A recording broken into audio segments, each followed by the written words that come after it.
नमस्कार दोस्तों, हमारे चैनल में आपका बहुत बहुत स्वागत एवं अभिनंदन है। यहाँ हम पढ़ रहे हैं कारक यानी विभक्ति वाक्य बनाना सीख रहे हैं, जिसमें से हमने प्रथम विभक्ति, द्वितीया, तृतीया और चतुर्थी यानी कि हम 4 क्लास पहले पढ़ चुके हैं और हमने इसके सरल नियम भी पढ़ लिए हैं।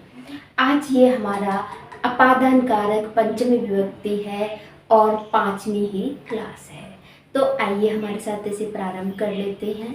यदि आप इन क्लासों को देख लेंगे प्रारंभ से लेके नियम से लेकर के और सारे कारकों की, तो ये मेरी गारंटी है कि जिन्होंने कभी भी संस्कृत ना पढ़ी हो वह भी वाक्य बना सकते हैं। तो आइए इसे इसी के साथ में प्रारंभ करते हैं। हम पढ़ रहे हैं अपादान कारक पंचमी विभक्ति यानी कि अपादान कारक में पंचमी विभक्ति होती है। अपादान होता क्या है? जिससे अलग होने का भाव प्रकट होता है, जिससे अलग होने का भाव प्रकट होता है उसे अपादान कहते हैं। जिससे अलग होने का भाव प्रकट होता है, जैसे वृक्ष से पत्ते गिरते हैं, विद्यालय से बालक घर जाते हैं। इस तरीके का अलग होना, जैसे अलीगढ़ से राम मथुरा जाता है तो वो अलीगढ़ से दूर होकर के मथुरा जा रहा है। अपादान में पंचमी विभक्ति का प्रयोग करते हैं। अपादान में हम कौन सी विभक्ति का प्रयोग करते हैं? पंचमी विभक्ति का। अब इसके लिए हमें इसके रूप पता होनी चाहिए। पंचमी विभक्ति में पुल्लिंग में रामात, स्त्रीलिंग में रमायाः। इस तरीके से अकारांत और आकारांत में रूप बनते हैं। जिसका चिन्ह से होता है। क्या चिन्ह होता है जिसका? से।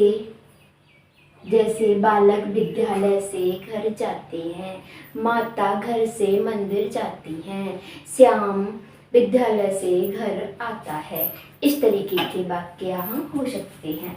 तो ये हमने एक एग्जाम्पल लिखा है। वृक्षात् फलानि पतन्ति।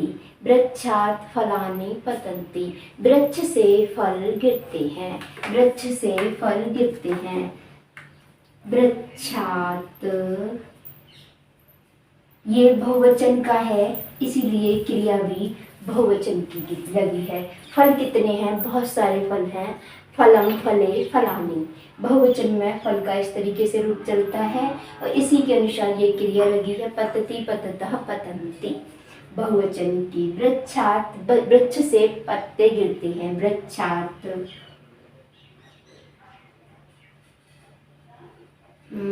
वृक्षात् पत्रम पतति। वृक्षात् पत्रम पतति। इसी तरीके से हम यहाँ पर कुछ एग्जाम्पल देखेंगे। जैसे विद्यालय से बच्चे घर आते हैं। विद्यालयात्, विद्यालयात् कहाँ से आ रहे हैं? विद्यालय से। विद्यालयात् बालक हैं, बहुत सारे हैं। बालकाः कहाँ आ रहे हैं? घर। गृहम क्या कर रहे हैं? आ रहे हैं। आगच्छन्ति, आगच्छन्ति।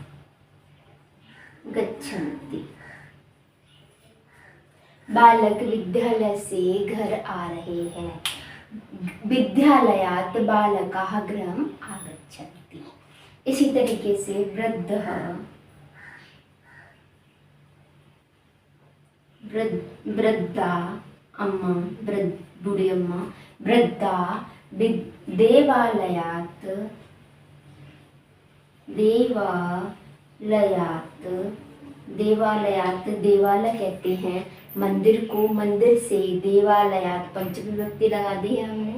देवालयात् गृहं गच्छति। गृहं गच्छति। बालकः, बालकः गृहात्, बालकाः गृहात् गृहात् उपवनं गच्छन्ति। उपवनं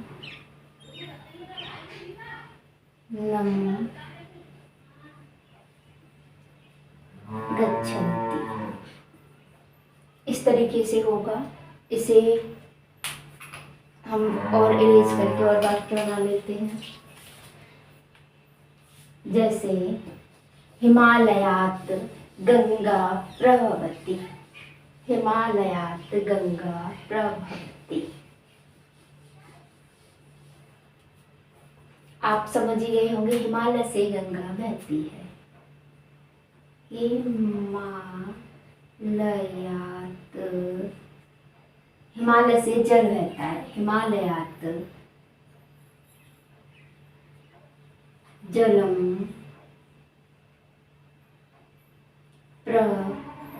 प्रवहति। या हिमालयात्, हिमालयात्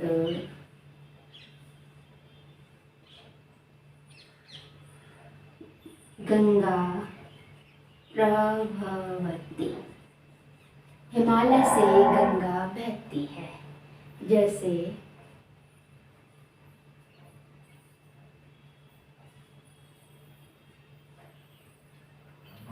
और भी बहुत सारे इस तरीके से वाक्य हो सकते हैं। जैसे माता,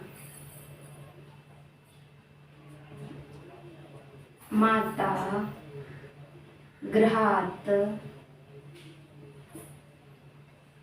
आपणं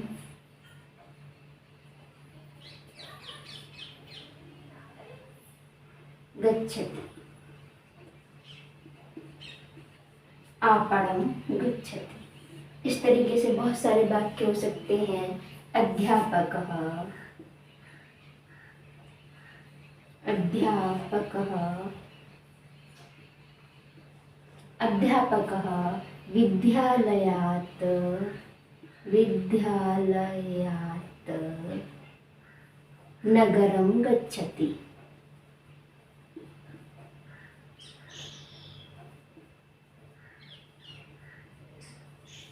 नगरं गच्छति।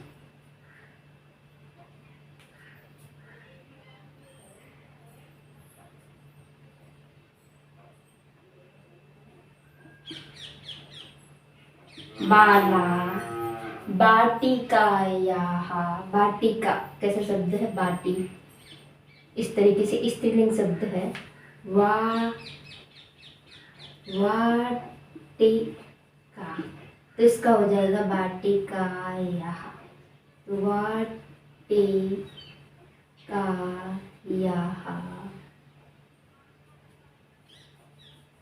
पुष्पम् आनयति।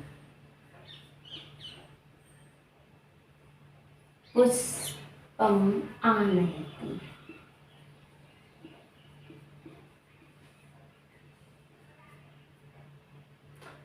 छात्रः विद्यालयात्,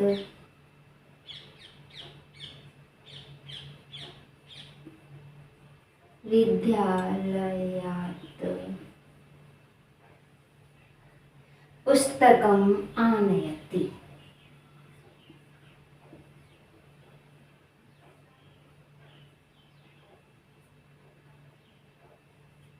आनयति।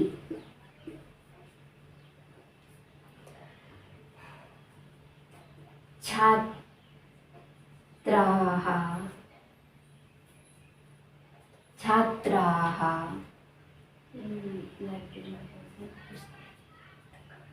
पुस्तकालय, पुस्तकालयात्, लाइब्रेरी से पुस्तकालयात् पुस्तकानि पठन्ति। ये पुस्तकं पठति। छात्रा, कोई छात्रा है, छात्रा कोई लड़की है, छात्रा पुस्तकालयात्, पुस्तकालय से लाइब्रेरी से पुस्तकं पठति, पुस्तक पढ़ती है।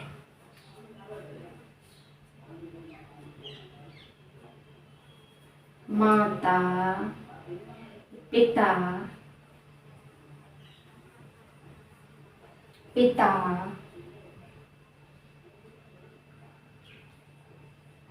नगरात्, फलम् आनयति। पिता नगर से फल लाते हैं। और देख लेते हैं, जैसे माता गृहात्, गृहात् भोजनम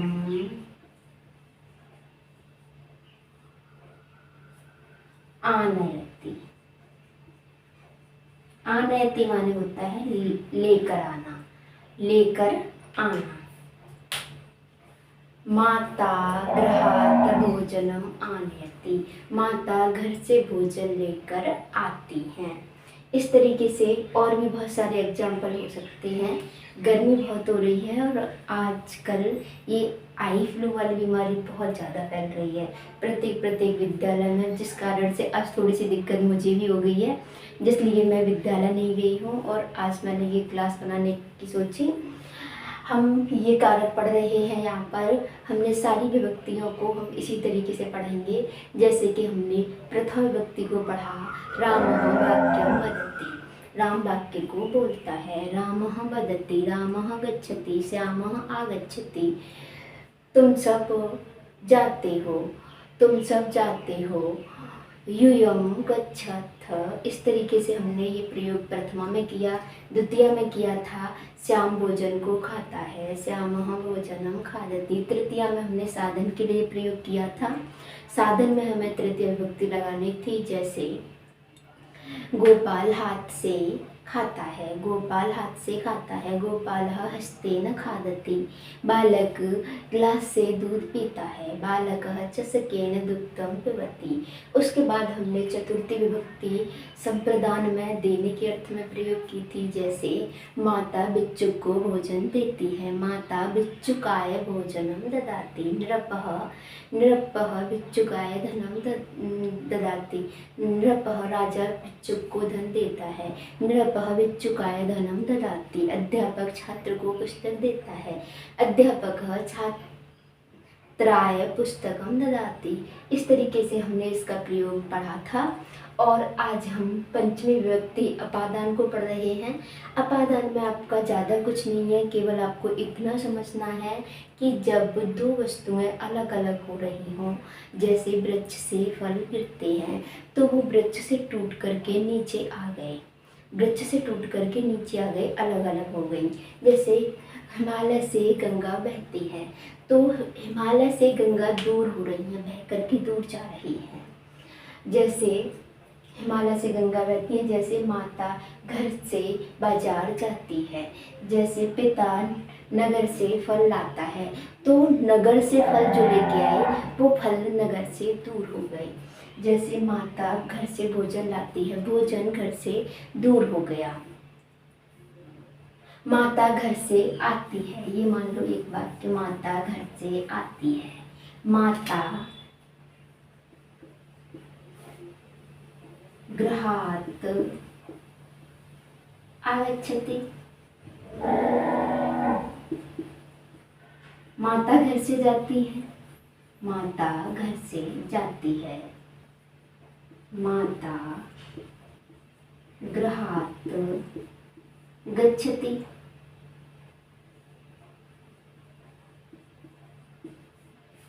माता गृहात् गच्छति। गर्मी अधिक हो रही है और प्रॉब्लम ये है कि जब हम क्लास रिकॉर्ड करते हैं तो हम यहाँ पर पंखा कूलर इत्यादि का प्रयोग नहीं कर सकते और एसी हमारे घर में लगी हुई नहीं है, तो अधिक गर्मी को सहते हुए भी ये क्लास हमें रिकॉर्ड करनी होती है। इस मेहनत को भी आप थोड़ा सा समझने की कोशिश कीजिए कि इतनी मेहनत करके हम ये रिकॉर्डिंग करते हैं। यहाँ पर हमने पंचमी विभक्ति को पढ़ा। पंचमी विभक्ति में यदि आपको कोई भी संदेह है तो आप मुझे बता सकते हैं। कमेंट में आप पंचमी विभक्ति के वाक्य बना करके मुझे दिखा सकते हैं, बता सकते हैं, पूछ सकते हैं। तो और हमें इसमें ज़्यादा कुछ जानने की ज़रूरत नहीं है, बहुत सारे वाक्य भी हो गए हैं। फिर तो जितना हम बोलते रहेंगे, हमें इसे बोलना सीखना कैसे है ये हम देख लेते हैं कि हमें संस्कृत बोलना, लिखना, पढ़ना कैसे सीखना है। तो हमें इसी तरीके से छोटे छोटे वाक्य बोलना सीखना है। जैसे अद्य अद्य अहम अवकाशं कृतवती, आज मैंने अवकाश कर लिया। अद्य अहम विद्यालयं न गतवती, आज मैं विद्यालय नहीं गई। अद्य अहम अपादानकारकम् एव पाठयामि, आज मैं अपादानकारक पढ़ाऊँगी। मम कालांशं भवतां रोचते वा न रोचते, लभ्यते वा न लभ्यते, एतत् वक्तव्यः। मेरी क्लास आपको अच्छी लगती है कि नहीं, प्राप्त होती है कि नहीं, ये आप बताइए। इसी तरीके से हमें थोड़ा थोड़ा बोलते हुए चलना चाहिए, तो हम सीख जाते हैं। इसके लिए हम, यदि आपकी इच्छा हो, हमने थोड़ा सा इसी क्लास को प्रारंभ किया था बोलने के लिए, तो आपने वहाँ ज़्यादा ध्यान नहीं दिया। मान लीजिए जैसे हमें छोटी छोटी लघु कथाएँ बोलनी चाहिए संस्कृत में, और छोटे छोटे वाक्यों का प्रयोग करना चाहिए। जैसे एकस्मिन् ग्रामे एकः नृपः वसति स्म, एक गांव में एक राजा रहता था। तस्य नामः, कोई भी नाम दे दीजिए। तस्य नामः योगितः अस्ति, उसका नाम योगित था। तस्य चत्वारः पुत्रः आसन्, उसके 4 पुत्र थे। सः बुद्धिमानः कुशलज्ञः एव आसन्, वह आसीत, वह बुद्धिमान और कुशल था। इस तरीके से हमें छोटी छोटी बातों को भी, जैसे एक कथा मैं सुना देती हूँ आपको। एकस्मिन् ग्रामे एकः विद्वानः वृद्धः वसति स्म, एक गांव में एक विद्वान वृद्ध रहता था। सः भविष्यवाणी कर्तुं शक्यते, वह भविष्यवाणी कर सकता था। तस्य पार्श्वे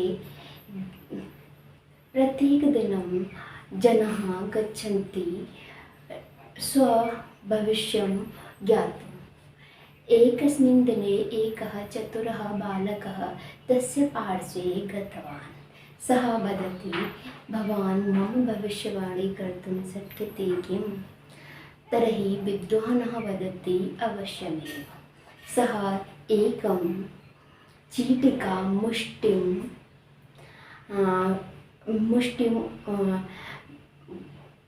हस्ते मुष्टिम् आनीतवान्। सः वदति, मम मुष्टिम् एकः चीटिका अस्ति, सः जीविता वा मृता, सः जीविता वा मृता। तर्हि विद्वानः वदति, भवतां हस्ते अस्ति, भवतां हस्ते अस्ति, तर्हि भवताम् इच्छा उपरि एतत् भवति। यदि भवान् इच्छति एषः जीविता भवेत्, तर्हि जीविता भवति। यदि भवान् इच्छति एषः मृता भवेत्, तर्हि एषः मृता एव भविष्यति।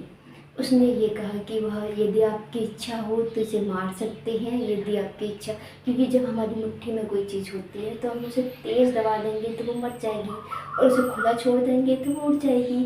तो इसमें क्या हुआ, सः बालकः स्वकीय चतुरं ज्ञायते, वह सोचता है कि मैं ही चतुर हूँ, किंतु विद्वानः पंडितः अधिकः चतुरः अस्ति। तो इसी तरीके से हमें छोटी छोटी कहानियाँ के माध्यम से भी संस्कृत को बोलना सीखना है। अपने दैनिक प्रयोग में भी थोड़ी थोड़ी चीज़ों को सीखना है।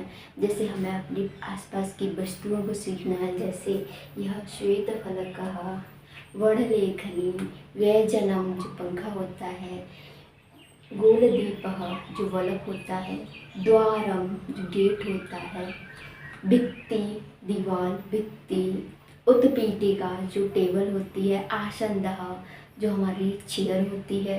इस तरीके से हमें छोटे छोटे नामों को भी सीख लेना चाहिए। दूरवाणी जो मोबाइल होता है हमारा, तो हम छोटी छोटी चीज़ों को भी इस तरीके से यदि सीखते जाएंगे तब भी हम संस्कृत बोलना सीख लेंगे। यदि आप मेरे साथ इसी तरीके से संस्कृत बोलना, पढ़ना, लिखना सीखना चाहते हैं तो आप मुझे कमेंट करें, मेरे चैनल को सब्सक्राइब करें और मुझे बताते रहा करें कि मुझे और क्या इसमें परिवर्तन करने की आवश्यकता है। तो आपका बहुत बहुत धन्यवाद, आपने मेरी क्लास को देखा और आप मुझे इतना प्यार देते हो, इतना कमेंट करते हो, इतने सब्सक्राइबर भी आपने मेरे बढ़ाए, उसके लिए आपका तहे दिल से बहुत बहुत शुक्रिया। धन्यवाद। नमस्कार।